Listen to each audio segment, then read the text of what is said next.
Radio Scotland and Sounds. Right, we are going to be talking about all things consumer after 11 o'clock this morning. If you want to get in touch with us, you can do that. Martin is on holiday right now, but don't worry, because we've got someone just to help you out who is right across all these things. Scott Dixon, who's called the Complaints Resolver. He'll be on hand to answer any questions you might have. You can get in touch with him now, 08885 92 95 00. Whatever it is, if you want it resolved, if you've got an issue, he is the man to speak to. 80295. We'll talk about that after this from Rod Stewart. Rod Stewart and Baby Jane. I did promise you Scott Dixon, the Complaints Resolver, and he's here. Morning, Scott. Good morning, Connie. We've been talking about dyslexia this morning for quite a wee while. It's got an awful lot of people having their say on this, and you brought up a really good point about parking tickets and dyslexia. How does that? What's the connection? Well, the quick background to it was a former boss of mine. He parked in Dublin Street in Edinburgh, and he made a keying error through the Ringo app. And despite proof of payment, the appeal was rejected, and he asked if I could help. And my advice was to escalate it as a formal complaint. You know, mistakes happen, and the Equality Act 2010 comes into play here. And service providers, including councils, have a legal duty to make reasonable adjustments for people with protected characteristics, including those with disabilities such as dyslexia. And you don't need to provide proof. And around 10% of the population are believed to be dyslexic. And there's also the Scottish Government's decriminalised parking enforcement guidance. And whilst it doesn't specifically mention keying errors, it emphasises that enforcement must be fair, reasonable and proportionate. And foreseeable human errors where payments clearly being made should be mitigated and the fine cancelled. And he didn't deprive the council of any income. He simply made a keying error. He put these points to the council through the complaints route, and it was cancelled. Wow. How does that work with other sort of neurodevelopmental challenges? Because I certainly know a lot of people have talked about this to me before about having ADHD and having real issues with parking tickets. It's a big thing called the ADHD tax, I've heard in the past. Well, it all comes down to the Equality Act 2010 again, and service providers need to make reasonable adjustments. And, you know, disabilities, it spans a whole spectrum. And, you know, crucially, you don't need to provide proof that you've got a disability. Okay. And it just comes down to reasonable adjustments. And, you know, parking operators and councils, they just they don't exercise any common sense, really, when it comes down to this. And it's all about the money. Okay, right. Well, we can talk more about that after 11 o'clock this morning, because the news is next. How are you doing this morning? It's 11:05. You're listening to Connie McLaughlin on Mornings. I'm with you for the next 55 minutes or so, and we have got a lot to talk about in the meantime. Has something like this happened to you? I was told that an installation team would have to come and inspect it, and I would be liable for this. My question was as regards to compensation for a delayed flight. We've got a worse leak than we had before, and he charged £1,000 for it. So. If you've been ripped off, denied a refund, or you're not sure about your rights, or whatever it is, our consumer experts here to take your calls, your texts, your voice notes if you fancy. You can drop us a line on 08085 92 95 00. That's the same number if you want to send a voice note. Also, you can send us a text on 80295. 11:10. How you doing? We've got loads to talk about for the next 50 minutes or so. It's time for a consumer surgery, right? Martin James is on a well-deserved break, but fear not, because we've got the Complaints Resolver this morning, Scott Dixon, who's on the line, who's going to do his best to try and help you out as best he can. Morning, Scott. Good morning.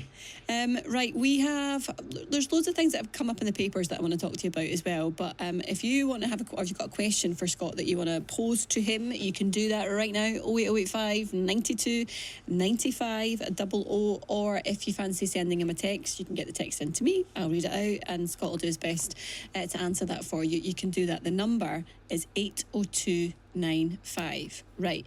Catherine is on the line in Ayr. Morning to you, Catherine. Good morning. Scott is all ears. What would you like to ask him? I would like to ask him about mobile phones and brick phones in particular.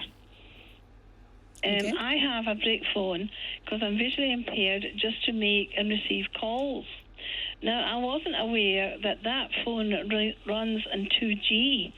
and that suppliers are entitled to switch off the masts that run in 2G between now and 2029. And now I live near Crossmaloof, and the mast has been switched off at Crossmaloof, and my phone no longer will work inside my flat. Scott, any idea what Catherine can do? Is there an upgrade that she can get? Is there another type of phone? Is there any sort of help that she can get to make sure she's able to make calls in the house? Well, first of all, Catherine, I'm really sorry that you've got this problem, and it's incredibly frustrating, especially when accessibility equipment is supposed to make your life easier, not harder. When did you buy the phone? Only about 6 months ago, and these phones are still being advertised on the internet. Well, this falls under the Consumer Rights Act 2015 and the Equality Act 2010. So whenever you buy goods and services under the Consumer Rights Act 2015, has to be fit for purpose, as described, and satisfactory quality. And you'll have heard me mention the Equality Act 2010 earlier. Yeah. And service providers need to take into account disabilities and make reasonable adjustments. So I would go back to your to whoever you bought the phone from and explain that under what I've just told you, under the Consumer Rights Act 2015, what you have provided me is not fit for purpose, it's not as described, it's not satisfactory quality, and under the Equality Act 2010, you must make reasonable adjustments for those with vulnerabilities and disabilities. Well, I did phone the phone company and they weren't interested. But my supplier has given me £50 towards the new phone. That's unacceptable, and that's just a standard fob off. Push back and say you're not prepared to accept that. You escalate it as a formal complaint, and if they are unprepared and unwilling to help you, ask for a deadlock letter so you can escalate it to the Communications Ombudsman. Right, so I should go back. Well, I say the Ofcom weren't interested. They just said that phone companies are entitled to switch off 2G masts. Well, what's happening is the 2G network, it's being phased out, and networks are gradually reallocating, they're upgrading the networks, and it's being phased across the whole of the UK over the next few years.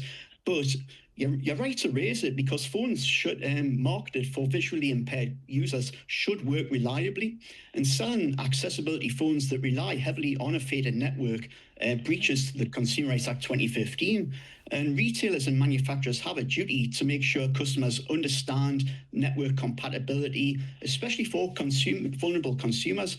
And I take the view that this wasn't clearly explained to you from the outset. Sorry, it wasn't sold as being a special phone for disabled people. And you know, they should have known or asked the right questions to ascertain if the product was right for your needs. And that clearly hasn't happened in this case. And I would push back again and say... Go back to the phone company.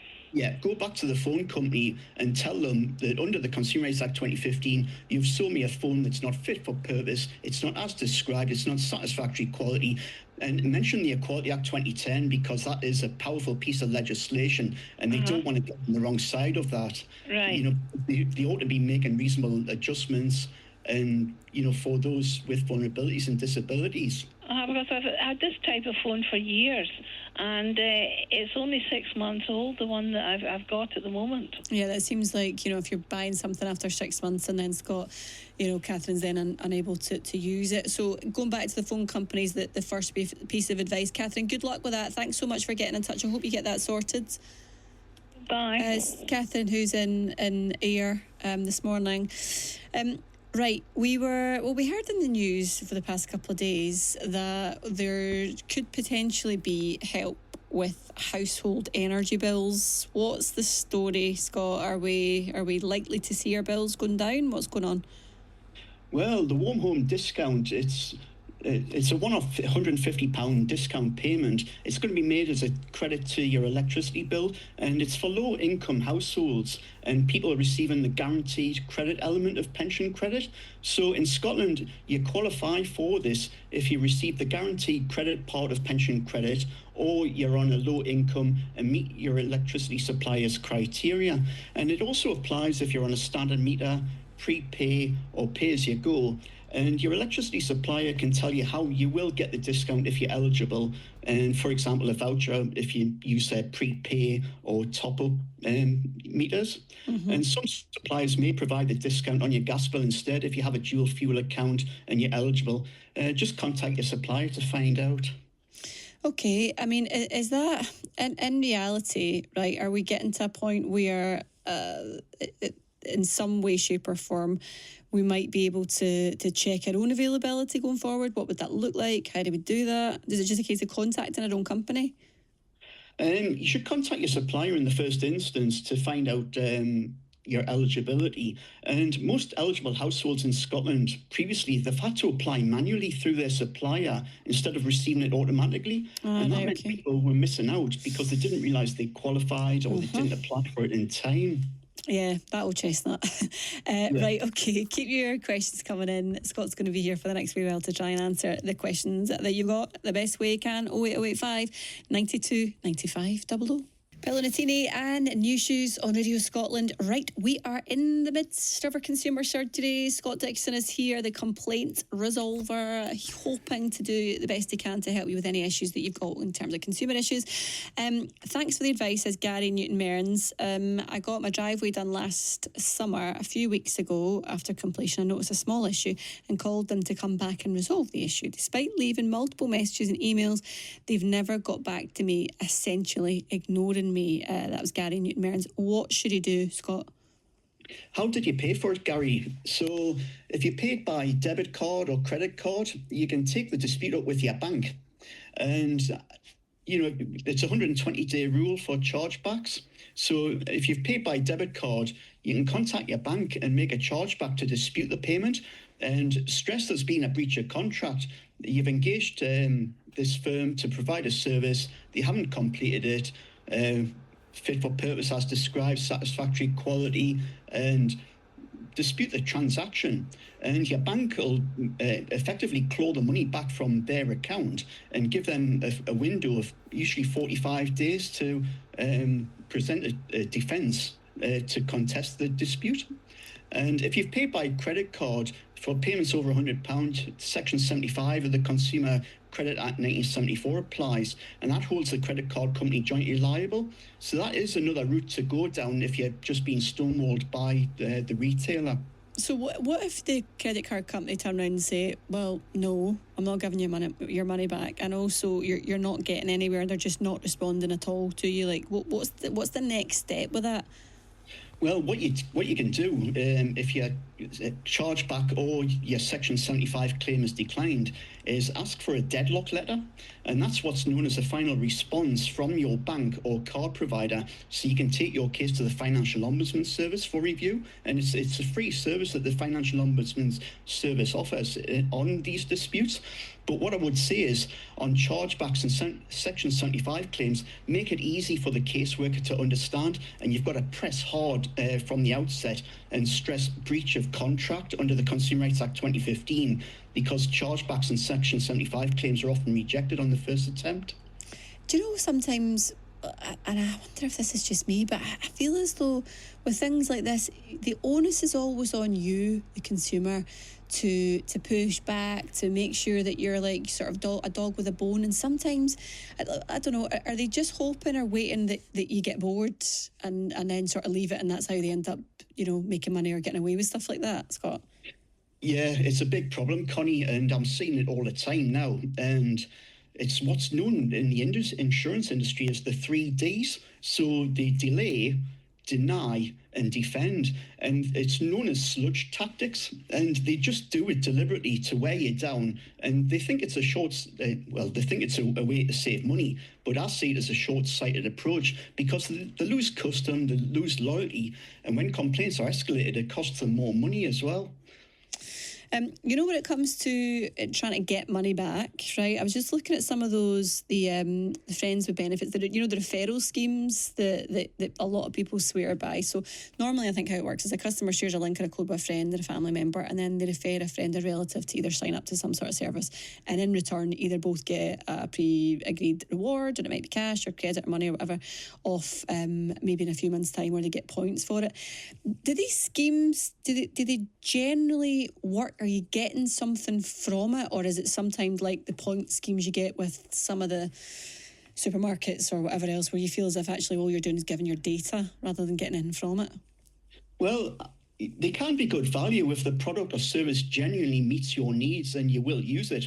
And these schemes, they're used for, they give you credit, cash back or rewards, and it's usually for broadband, energy, bank account switching and subscription services. And for example, I'm with Octopus for my electric, and I've recommended friends and neighbours because I do find them easy to deal with and they provide great customer service. And we both get £50 each once the switch has been completed. And whilst there may be cheaper suppliers out there, equally, you may be happier to pay a bit more for great customer service. But one thing I would say is don't chase or recommend a bonus for the sake of it, because you do want those who you are referring to have a good experience. Yeah. And be honest as well. Tell whoever you're referring that you will receive a bonus if they use your affiliate link. Right, so just making sure it's all transparent with your friends and other family members as well. What about the story about drivers now being able to compare petrol prices? Well, this has been a big problem for many years, and what's happening is the UK government, they've brought in it's going to be a shared pricing data. Mm-hmm. So retailers are going to have to submit prices within 30 minutes, price changes. So it's going to increase transparency and hopefully competition.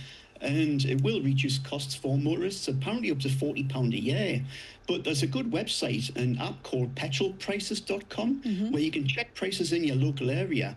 And if you're going on a long journey, plan ahead, avoid motorway service stations, because you will invariably find one just on the next turn-off, which will be up to 20p a litre cheaper. And that's a lot of money, and you sometimes think, I don't want to come off the road, I don't want to get lost, or, but if you're going even that extra 1 mile to save you that, if you're filling up your car, if you're going a long journey or whatever, then that seems to be quite a lot of cash to be able to save. Right, Scott, thank you so much for coming on. It was great to have you. Hopefully we'll speak again soon, no doubt. Yeah, thanks, Connie. All the best, Scott Dixon there, the complaints resolver. Right, thank you so much to everyone who's got in touch. We're going to be talking about sleepovers next.